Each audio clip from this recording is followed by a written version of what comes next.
Yan, so meron pala tayo ditong in order, no? Walkie-talkie Bluetooth headset. So, gagamitin namin to kapag mag-camping kami. So, ako yung nakamotor.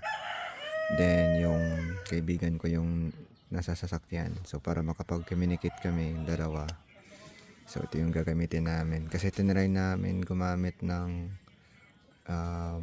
mga mga apps, mobile apps na through wifi lang yung pag-communicate pero hindi siya effective. Kasi minsan may times na yung range namin is hindi na within sa wifi range kaya nawawala yung connection. So yung bumili ako ng Baofeng UV82 na radyo and ito.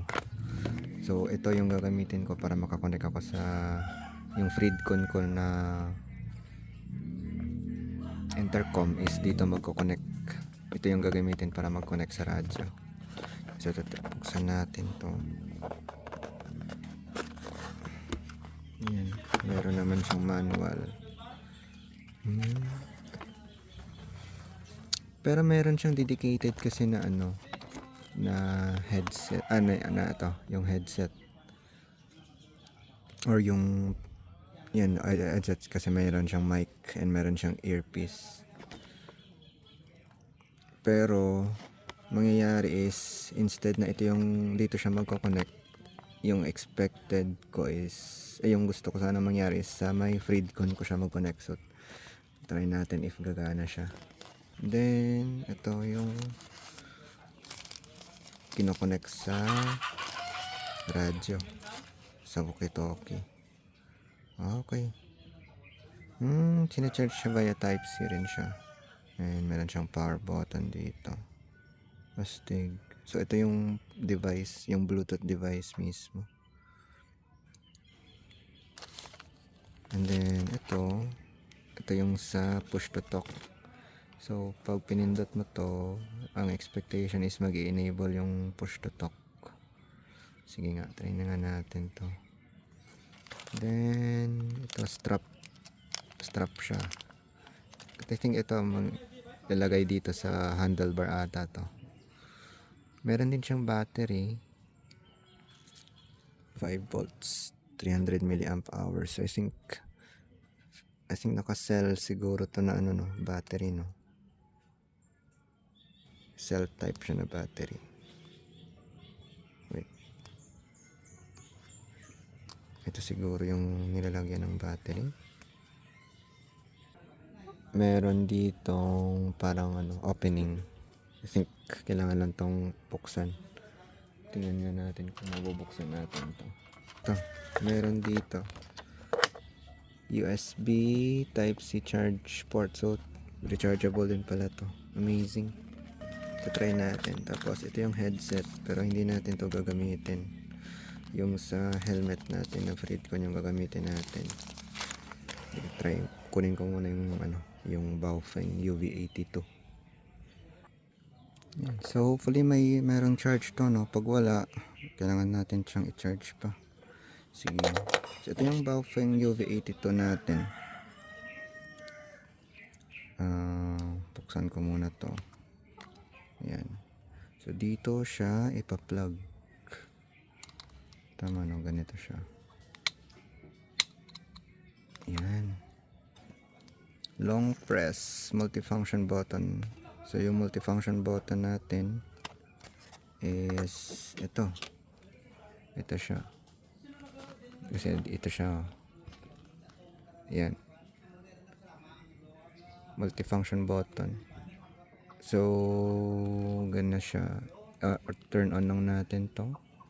Long press for 2 seconds, blue light glints, power on. Then long press multifunction button for 3 seconds, red light glints, power off.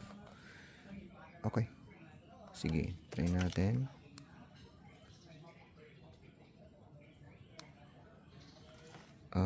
Okay, ayan, may blue na. So meaning on na siya. And then pairing when Bluetooth adapter is turned off, Long press the multifunction button for about 7 seconds to enter pairing status.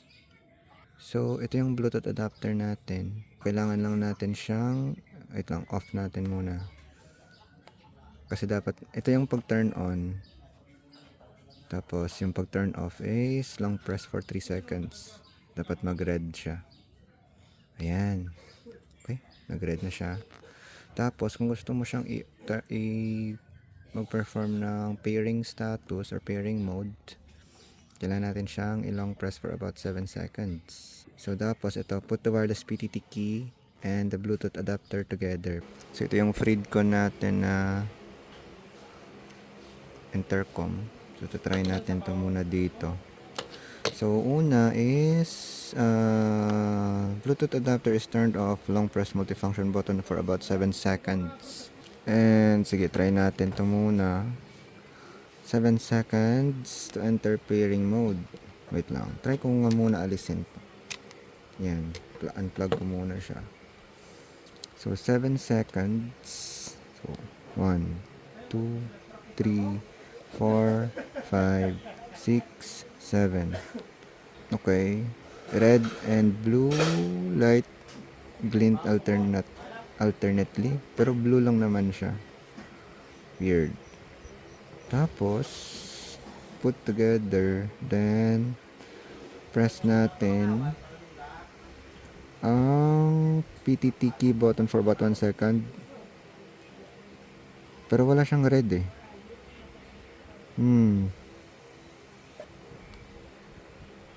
Ayan. Okay. So, 40 seconds for the first pairing. Try natin ito muna i-pair. Ito medyo ano din to eh. Hopefully gumana siya.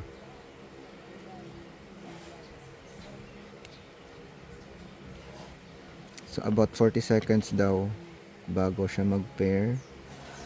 Hopefully gumana dito kasi pag hindi, no choice. Ito talaga yung gagamitin natin.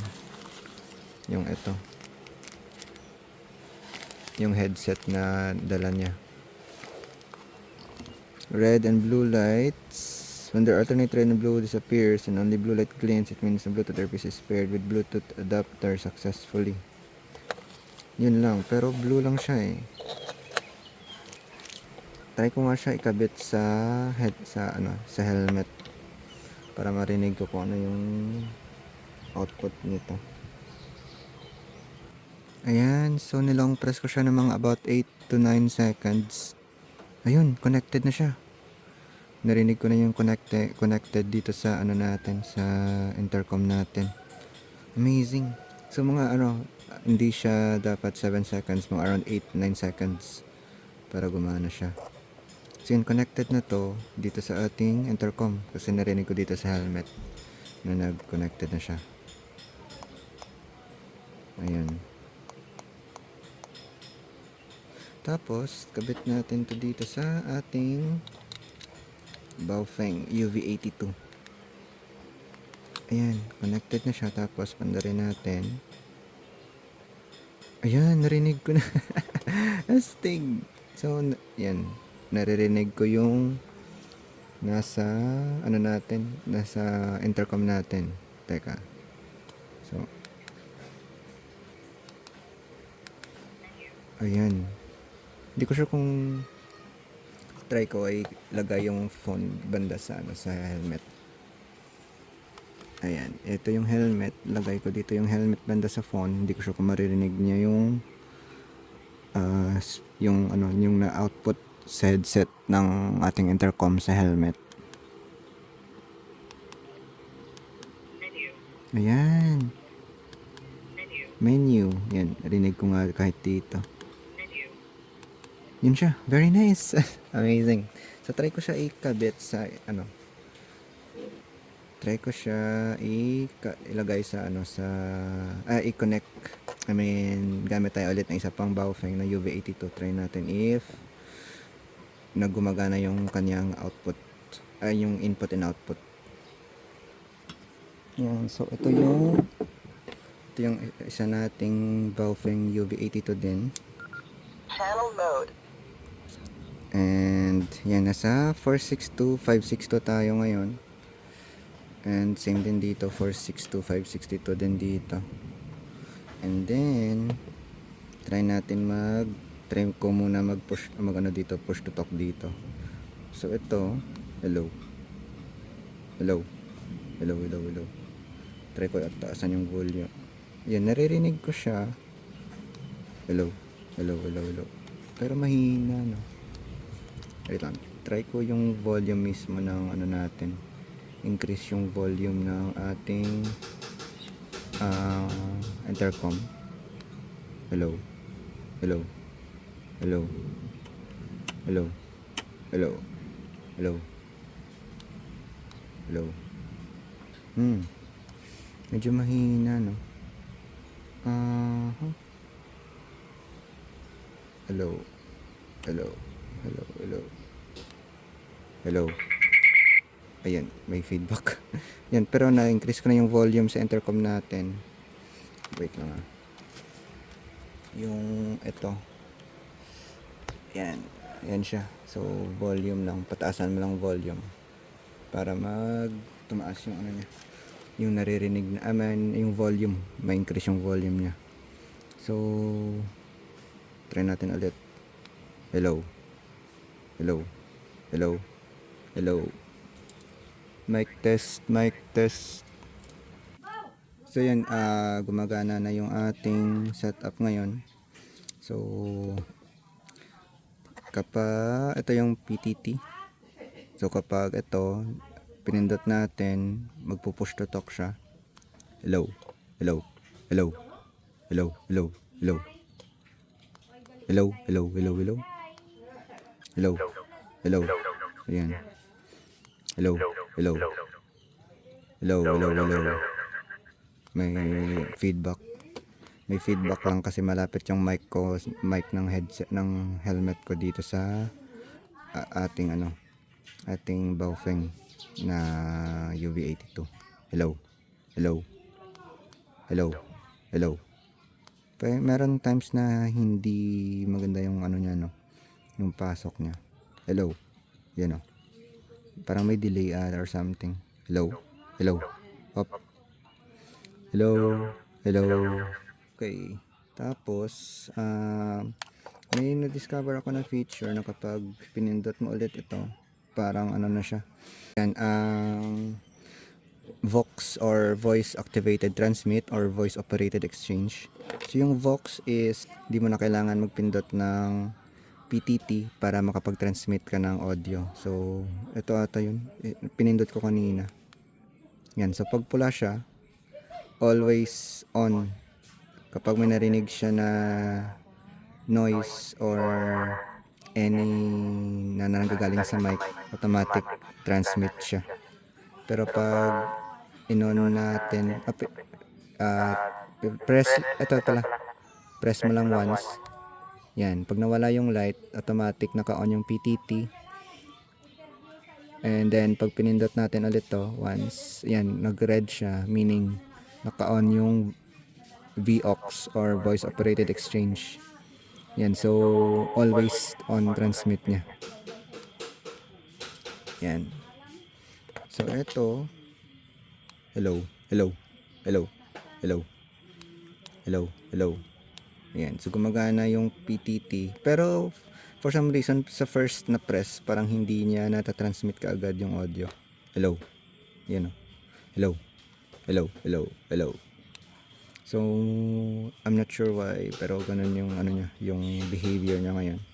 Sa first press ng PTT, hindi agad pumapasok yung audio. Siguro, I think need mo ng delay mga around 2 seconds bago ka magsalita. So, mga 2 seconds na delay, kapag press mo ng PTT, wait ka ng 2 seconds bago magsalita kasi yung sinabi mo kanina, hindi niya napipick up for some reason. I think siguro dahil may delay sa may delay dito sa Bluetooth. So yeah, working siya. So hindi na tayo gumamit na to. So yung ginamit na lang natin is yung natin, yung ating Freedcon na Bluetooth intercom. So try natin ulit, patayin natin yung intercom, tapos patayin din natin to. So off natin, long press lang for 3 seconds. Ay, ayan. Pag nawala, ayan. Pag nag-blink yung red, long press mo lang siya, tapos nag-blink yung red, meaning off na yan. Tapos, long press lang natin ulit for 8 seconds or 8 to 9 seconds. 1, 2, 3, 4, 5, 6, 7, 8. Yan. Pag nakita nyo na nagbi-blink-blink yan, stop nyo na yung long press. Tapos wait nyo lang mag-connect. So, I think kailangan ko rin i-reinitiate yung connection. So, need ko patayin yung intercom ko. Tapos, need ko i-Bluetooth pair yung intercom ko. Hindi siya automatic connected. So, on ko yung intercom. Mga 8 seconds din. Yan, pag pairing, wait ko lang, naka-pairing mode siya. Ayan, namatay na yung blue na. So, meaning connected na siya. So, yun yung hassle. Hindi siya, kapag in-on mo siya, hindi siya automatic nagko-connect sa Bluetooth mo na intercom. Kailangan mo talagang patayin both ng devices. Then, start ulit reinitiate ng connection. So, yun lang yung hassle. Pero once naka-connect na siya, pwede mo na siyang gamitin. Yan. Tapos, hello. Hello. Hello. Hello. Hello. Hello. Yan. Okay naman. Yan. So, okay na siya. Gumagana na siya. Ito, binila natin to ng external microphone antenna na nilalagay sa labas para pwede mo siyang makabit sa sasakyan. So, yung antenna niya is sa labas ng sasakyan, magnetic siya. And meron din siyang yung parang handheld na mic. So, yun yung gagamitin ng kaibigan ko kapag nasa sasakyan na siya. And ito yung gagamitin ko. So, ito, nakatago lang to sa bag ko or nakakabit sa bag ko sa labas if maaraw. Pero pag umuulan, sa loob dapat to ng bag ko. Hindi lang ako sure kung ano yung magiging behavior niya kapag nasa loob na siya ng bag. Pero hopefully maging okay yung behavior niya kasi ano naman siya, Bluetooth naman siya. And hindi naman talaga kami magkakalayo. So mga ano lang siguro, mga dyan siguro, max siguro na layo namin siguro mga 200-300 meters siguro. Yan, so parang convoy style naman siya na kapag magka-camping kami. So at least may communication kami. Yan, so okay naman siya. Charge ko na lang siya para ready na siya sa next camping namin. So tatry ko kung ano yung magiging experience kapag ginamit na talaga siya namin during road trip talaga. Yan, sa charging naman, ito, meron siyang ano dito, no, opening, yan. Pero ayun siya, nilagyan siya ng ganito for waterproofing, I think, kasi ito yung ilalagay sa handlebar. And meron siyang parang ganyan, no. And dito. Yan. So, ito yung kanyang, yan, ito yung kanyang connector sa Type-C. Tapos ito yung Type-C connector niya naman sa kanyang adapter. Ito yung sa PTT. Tapos meron siyang dalang USB na Type-C cable. Then dalawa na din to. So, try natin to plug dito. Yan, then dito rin. Yan. So medyo mahirap lang pasok to. Pero yan. Tapos, dapat kapag charge nyo siya, yan. So, dalawa sila dapat nagla-light up. Yan, very nice.